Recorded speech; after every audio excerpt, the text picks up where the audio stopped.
Hello, good morning mga kasasi. This is a second day. Ito mga kasasi, naguguna pa rin ako. Kaya nga ito nilinisan ko ito dahil nga gusto kong tamnan ito ng mga gulay. Gusto ko yung mga gulay dito mga kasasi. Kasi nga, alam mo naman na sobrang mahal ngayon ang mga gulay sa palengke. Kaya pinagtiyagaan ko talaga itong linisan ito. Pinagtanggalan ko ng mga damo. Kasi mga damo lang naman ang nakakinabang dito sa lupa namin. So, ang ginagawa ko naman mga kasasi, todo ako tanggal sa mga damo. Kahit nga pinakagat na ako ng mga langgam, kaya tuloy-tuloy pa rin. Kasi nga gusto ko naman kasi na magtanim ng mga gulay. Tulad ng okra, kamatis, talong. Gusto ko sanang magtanim ng sitaw, kamote.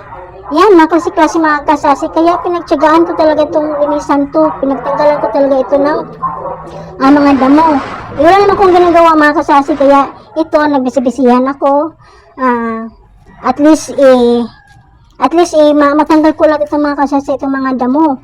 Kasi nga, gusto ko talagang magtanim ng mga mga gulay. Mga gulay ng mga kasasi, ayoko ng mga halaman. Pwede, gusto ko naman mga halaman mga kasasi, kaso lang, ang gusto ko lang kasi yung mga gulay. So ngayon, pinagtiyagaan ko yan. Umaga't hapon ako dito naglilinis. Kaya araw-araw ako naglilinis mga kasasi hanggat matanggal ko lahat ang mga damo dito. Mayroon pa sa kabila mga kasasi. Ito muna yung inuna ko.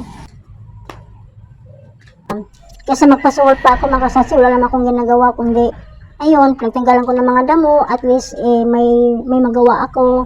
Kaya nakakatuwa mga kasasi kapag sariling sikap mo at makikita mo yung mga pinaghirapan mo. Kaya mga kasasi, sa mga palengke kasi sobrang mahal na kasi yung mga gulay. Kaya pinagtiyagaan ko talaga ito mga kasasi. Gusto kong magtanim ng mga gulay na sariwang-sariwa, walang mga fertilizers, walang mga yung pang-spray mga kasasi. Gusto ko yung fresh. Gusto ko yung walang mga pang-spray, pang-chemicals na pang-spray na pamatay ng mga insects. So, gusto ko kasi mga kasasi na maranasan ko yung gulay na sobrang presko na wala talagang chemicals. So, ayan. Ayun mga kasasi, yan. Hapon na yung mga kasasi. Nung umagat ako, maghapon ako nagtanggal dyan. Kaya nga lang, hindi ko na agad na anuhan ng iba kasi nga ang daming langgam, kinakagat na ako pati kamay ko mga kasasi. Kaya yun, kahit tinagagat-kagat na ako ng mga langgam, tinatuloy-tuloy ko pa rin yung aking pagtanggal sa mga damo. Kasi nga gusto ko na talagang magtanim ng mga gulay. Yan, gusto ko kasing magpitas mga gulay mga kasasi kapag lalo na yung okra, favorite ko pa naman, pakuluan mo lang, tapos lagi mo ng tuyot kalamansi na ayos na kahit walang ulam, kahit ito lang, kahit walang karne, walang isda, basta may gulay mga kasasi. Busog na ako mga kasasi. Kaya pinagtiyagaan ko talaga ito mga kasasi kahit umaambon na. Ayan, yung time na yan, kanina umaambon yan, pero hindi pa rin ako umaalis. Kaya talagang tawag nito mga kasasi, talagang nagpakahero ako dyan. Talagang pinagsikapan ko talagang matapos yung aking trabaho na yun nga, tinatanggalan ko ng mga damo. Yun, gusto ko na kasing magtanim. Kung magpapasulat ko mga kasasi, ako na lang kasi wala naman akong ginagawa. Gusto ko kasing igalaw-galaw yung aking mga katawan, at least ma-exercise man lang. Yun, makatipid ka ba? Yung suhol mo sa akin na lang, imayinda ko na lang, di ba? So, ayun, need natin magtipid mga kasasi sa hirap ng buhay ngayon. Ako nga, nagtatanim na nga ako ng gulay. Kasi nga, namamahala na ako ng mga gulay sa palengke. Magkano ang kilo ng mga gulay doon? Sobrang mahal. Kaya pinagtiyagaan ko talaga ito hanggang sa maubos ko talaga itong pagtanggal ng mga damo dito. Kaya iyon ang ginagawa ko. Umaga at hapon ako naggugunan nito mga kasasi. Yung naghawan, sa Bisaya paguna. Sa Tagalog naghahawan. Nagtatanggal ng mga damo. So ayan mga kasasi, pinagtiyagaan ko talaga yan hanggang sa matapos yan.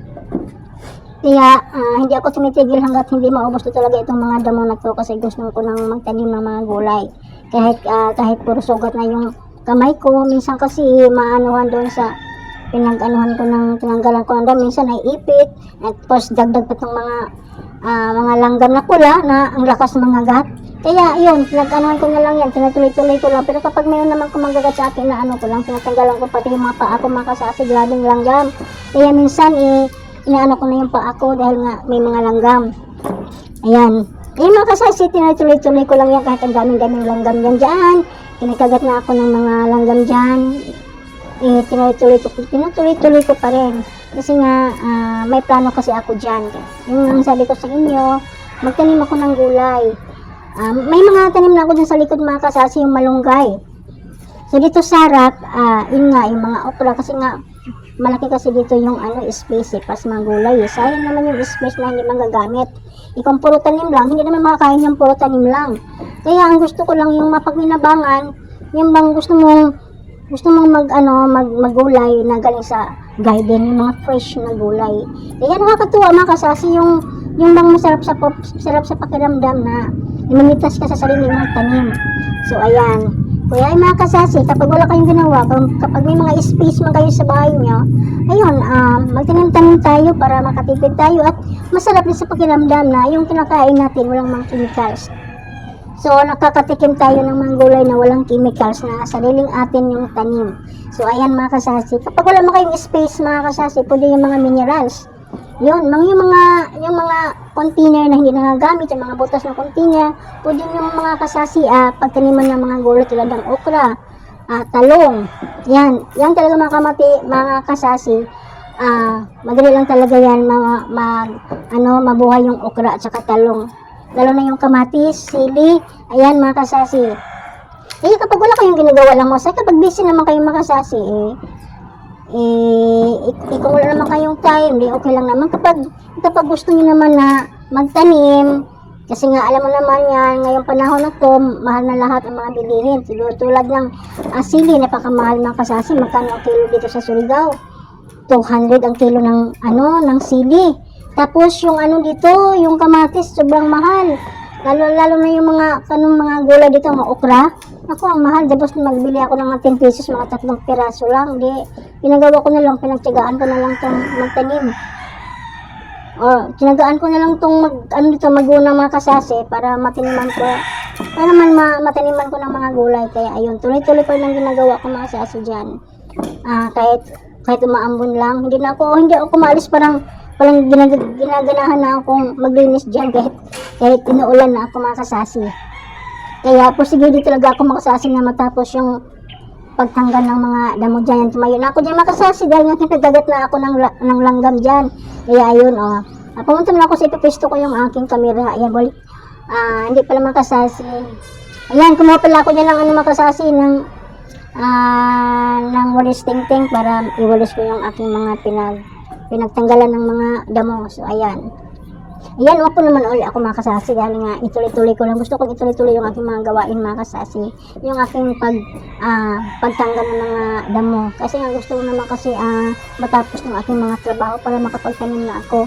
Kaso itong mga langgam na to, yan talagang gusto ko sa buhay ko mga kasasi. Kasi nga bawat ko sa mga damo, may mga dami palang langgam dyan mga kasasi. Kaya ayun, minsan hindi ko na maano yung iba. Kaya ayun, inano ko muna yung mga langgam dyan, tanggalan ko muna yung mga langgam dyan dahil nga hindi ko sa sobrang dami ng langgam dun sa kamay ko, kaya napahinto ako sandali. So may mga kasasi, tuloy-tuloy talaga yung aking ginagawa dyan hanggang umabot kaya ako ng 6 o'clock dyan mga kasasi. Sa sobrang sipag ko mga kasasi, hindi ko na malaya na alas 6 na pala. So ayan, mga kasasi, sana ay yun nga mga kasasi, magtanim tayo ng mga gulay, at least makatipid-tipid man lang tayo, diba? Hindi na tayo makakabili doon sa palengke ng mga gulay tulad ng okra, kangkong, ayan mga kasasi,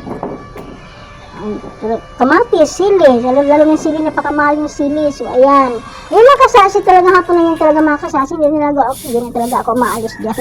Talaga nag-enjoy na talaga ako dyan, nagtatanggal ng mga damo. So ayan, tayo naman ako kasi nga may mga langgam. Ayan mga kasasi, yan, hindi naman ako dyan mga kasasi, kami kagat-kagat na kasi ako ng langgam dyan. Kaya yun, kahit kinagat-kagat na ako ng langgam mga kasasi, nabulol na ako, kahit kinagat-kagat na akong langgam dyan, hindi pa rin ako tumitigil. Parang lumalaban ako sa mga langgam dyan. Thank you mga kasasi for watching my videos. Bye-bye! Thank you very much. God bless you all. Love you all.